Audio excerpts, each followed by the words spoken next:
Hello, everyone. I'd like to start off my speech today by quoting one of my favorite actors, Michael J. Fox.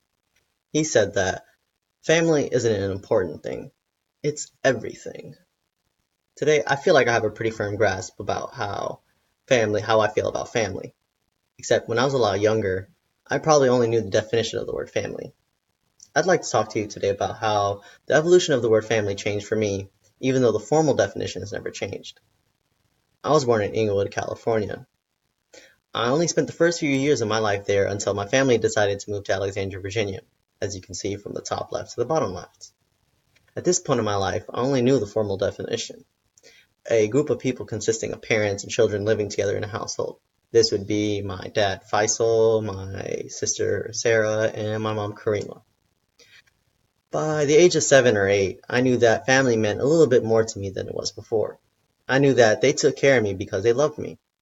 And see, I was only thinking about myself at this time.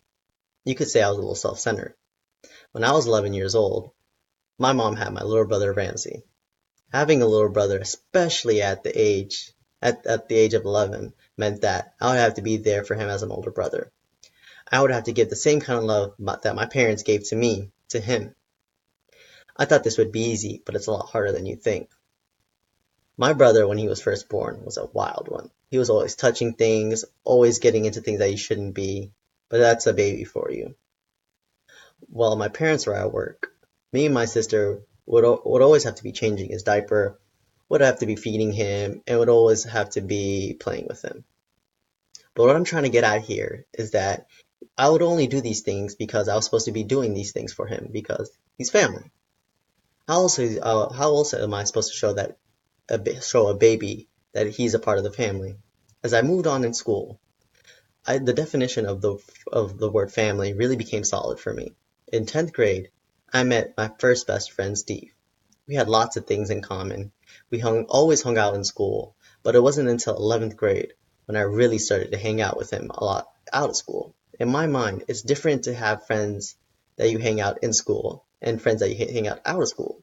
Because the friends that you hang out with out of school always want to spend time with you, always want to spend their time with you. I feel like this is when I considered the first person in my life that did not have the same blood as me as family. I considered him family because it's not only the things that we do together, it is also that he cared for my direct family as well. The next picture is my girlfriend Tori. I met her while I was in college, and I would say she's the most kind person I've ever met in my life. She was there for me during my down days. She was also there for me when I felt like nothing. Just like my family, she was that support that I kept dire to me. Sometimes I feel like I can talk to her more than my family because my family always sets high expectations for me, while her expectations are always for me to do the right thing. From the age of 4, when I knew the definition of family, to now where family is more than a word to me, I'm glad to have family that I can care for and that can care for me. Family is important because when you have all the money and all the success in the world, but what's that when you can't share with the people you can't care about?